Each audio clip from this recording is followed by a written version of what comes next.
بسم اللہ الرحمن الرحیم۔ ملفوظات حضرت مسیح موعود۔ فرمایا آپ جاننا چاہیے کہ زنجبیل دو لفظوں سے مرکب ہے، یعنی زنا اور جبل سے، اور زنا لغت عرب میں اوپر چڑھنے کو کہتے ہیں اور جبل پہاڑ کو۔ اس کے ترکیبی معنی یہ ہیں کہ پہاڑ پر چڑھ گیا۔ اب جاننا چاہیے کہ انسان پر ایک زہریلی بیماری کے فورا ہونے کے بعد اعلیٰ درجے کی صحت تک دو حالتیں آتی ہیں۔ ایک وہ حالت جبکہ زہریلے مواد کا جوش بکلی جاتا رہتا ہے اور خطرناک مادوں کا جوش روح باصلاح ہو جاتا ہے اور سمی کیفیات کا حملہ بخیر و عافیت گزر جاتا ہے، اور ایک مولک طوفان جو اٹھا تھا نیچے دب جاتا ہے، لیکن ہنوز اعضاء میں کمزوری باقی ہوتی ہے، کوئی طاقت کا کام نہیں ہو سکتا، ابھی مردے کی طرح افتاں و خیزاں چلتا ہے۔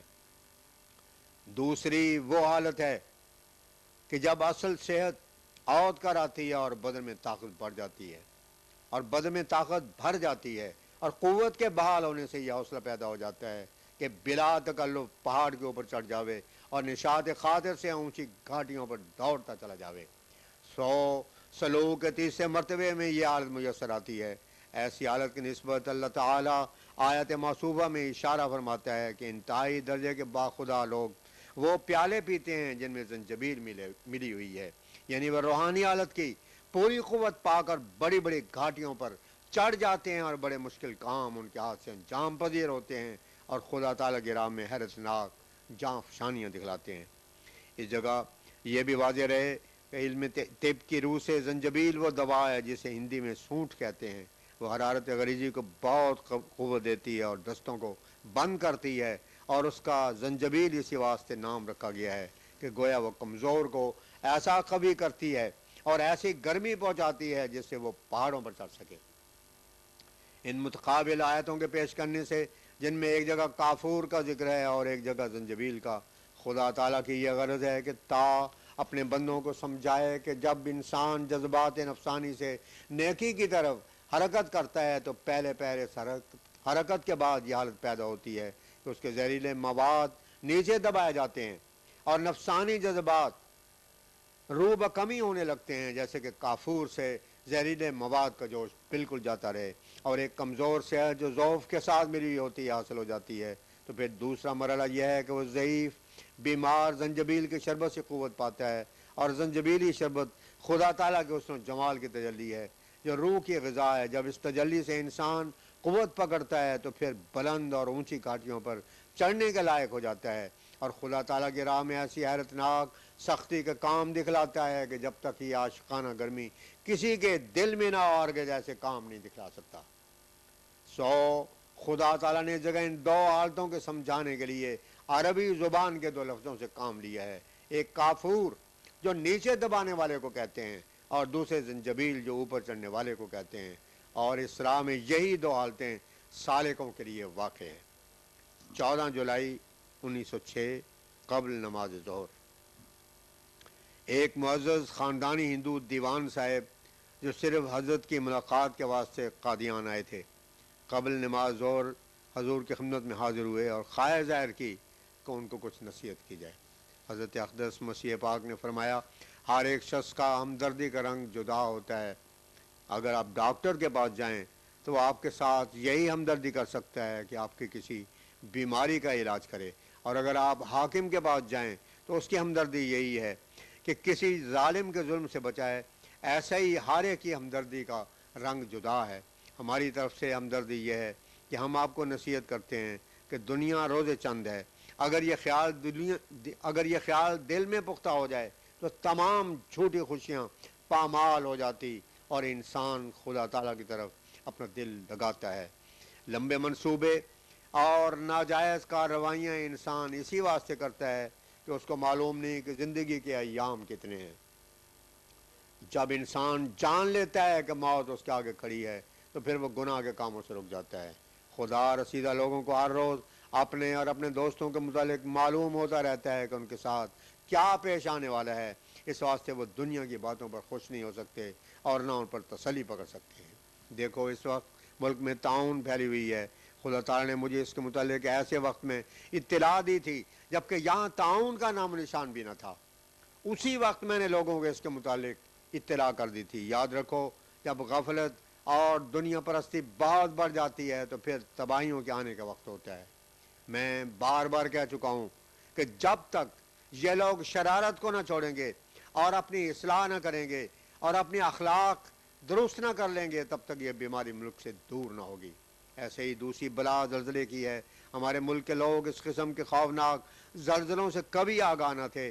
کبھی اتفاقی کوئی زلزلہ آ جاتا تھا، لیکن اب نہایت خوفناک زلزلے آتے ہیں، اور خدا تعالیٰ نے مجھے بار بار اطلاع دی ہے کہ ہنوز ایک سخت تباہ کن زلزلہ آنے والا ہے، جس سے یہ مطلب ہے کہ لوگ کسی طرح خدا تعالیٰ کی طرف رجوع کریں، وہ رب جس نے پیدا کیا ہے اس کی طرف متوجہ ہو جائیں۔ جب انسان خدا تعالیٰ کی طرف جھکتا ہے تو اس کے گناہ معاف ہو جاتے ہیں، اس کی عمر زیادہ ہو جاتی ہے، اور خوفناک صدموں کے وقت کو بچایا جاتا ہے۔ فرمایا سارے گناہوں کی جڑ بدظنی ہے۔ لکھا ہے کہ جب کافر لوگ جہنم میں ڈالے جائیں گے، انہیں کہا جائے گا کہ یہ تمہاری بدظنی کا نتیجہ ہے۔ خدا تعالیٰ کا رسول تمہارے پاس آیا، اس نے تمہیں نیکی کی بات سکھائی، توبہ اور استغفار کا سبق دیا، پر تم نے اس کی مخالفت کی اور اس پر بدظنی کر کے کہا کہ تجھے خدا تعالیٰ کی طرف سے کوئی الہام نہیں ہوتا، تو سب باتیں اپنے پاس سے بنا کر کہتا ہے۔ دیکھو، ہم خدا تعالیٰ سے خبر پا کر مخلوق کو اطلاع دیتے ہیں کہ ایک سخت زلزلہ آنے والا ہے۔ تم نیکی اختیار کرو، بدیوں سے بچو، اپنی اصلاح کرو اور خدا تعالیٰ سے ڈرو، تاکہ تم مصیبت کے وقت میں بچائے جاؤ اور تم پر رحم کیا جاوے۔ اس کے جواب میں یہ لوگ اخباروں میں اور خطوں میں ہم کو گندی گالیاں دیتے ہیں اور ہر طرح سے ستانے کی کوشش کرتے ہیں اور دکھ دیتے ہیں اور کہتے ہیں کہ تو جھوٹا ہے اور افتراء کرتا ہے، مگر ہمارا فرض ہے کہ خدا تعالیٰ نے جو خبر ہم کو دی ہے وہ ہم ان لوگوں کو پہنچا دیں۔ ایک شخص ایک گاؤں میں رہنے والا یقیناً جانتا ہے کہ صبح ہوتے یہ گاؤں ہلاک ہو جائے گا، پھر اگر وہ گاؤں کے رہنے والوں کو اس طوفان سے مطلع نہ کرے تو کیا کرے؟ یہی حال حضرت نوح کے زمانے میں ہوا تھا۔ جب کہ حضرت نوح کشتی بناتے تھے تو لوگ ہنستے تھے اور ٹھٹھا کرتے تھے اور کہتے تھے کہ دیکھو یہ کیسا دیوانہ ہے کہ خشکی پر شہر میں کشتی بناتا ہے، مگر وہ نہ جانتے تھے کہ وہ خود ہی غلطی پر ہیں اور حضرت نوح کی کارروائی درست اور راست ہے۔ اسی طرح آج کل بھی گوئی مسا کے 12 ہے، مگر قسم قسم کے طوفانوں اور زلازل سے دنیا پر عذاب آنے والے ہیں، جیسے کہ پہلے زمانوں کی تمام شرارتیں اور مفاسد آج کل جمع ہو گئے ہیں، ایسے ہی پہلے زمانوں میں جو عذاب اور بلائیں متفرق وقتوں میں وارد ہوا کرتی تھیں، وہ سب کے سب اب اس زمانے میں جمع ہو گئی ہیں۔ جس قدر قانون بڑھتا جاتا ہے، ساتھ ہی فریب اور دھوکہ بھی بڑھتا جاتا ہے۔ سرکار اس واسطے سے قانون بناتی ہے کہ ملک میں امن پھیلے۔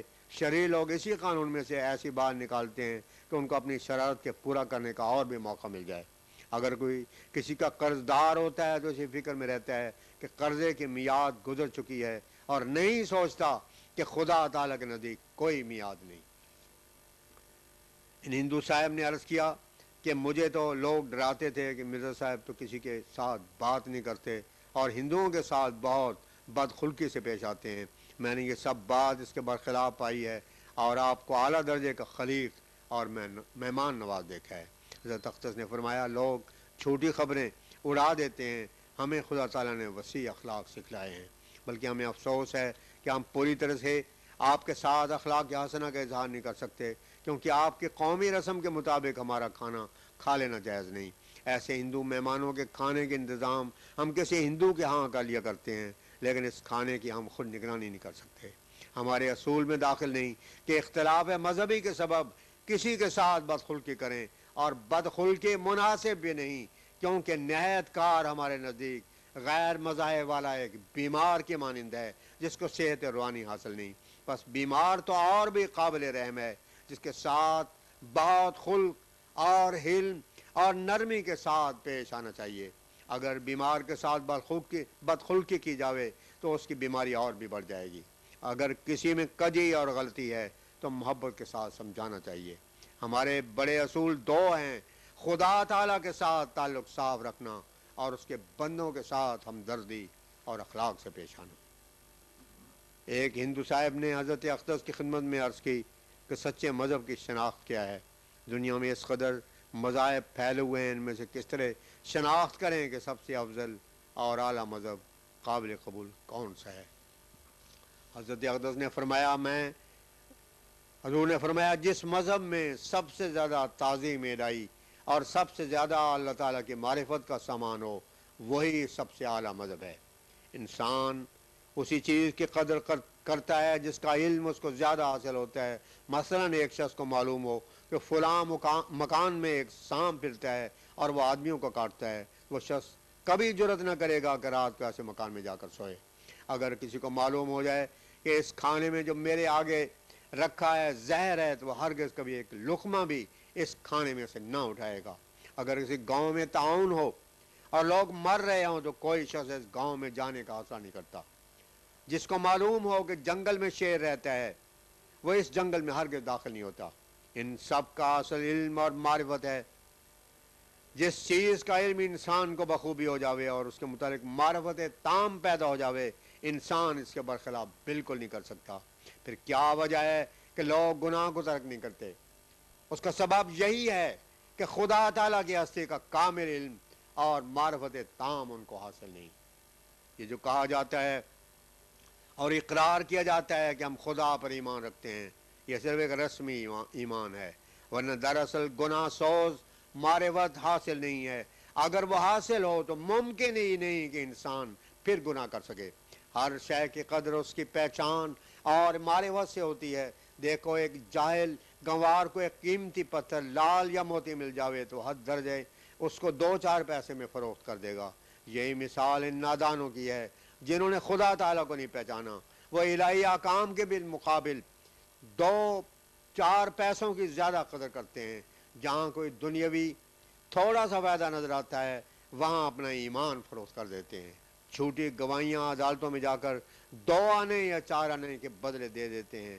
ان کے نزدیک خدا تعالیٰ کے اس پاک حکم کی قدر کہ جھوٹ نہ بولو اور سچی گواہی دو، اس سے بڑھ کر نہیں کہ 2-4 آنے کی خاطر اس کو چھوڑ دیں اور بیچ ڈالیں۔ خدا تعالیٰ کی آیتوں کو تھوڑے مول پر بیچنے کے یہی معنی ہیں کہ انسان تھوڑے سے ظاہری فائدے کی خاطر احکام الہی کی بے قدری کرتا ہے۔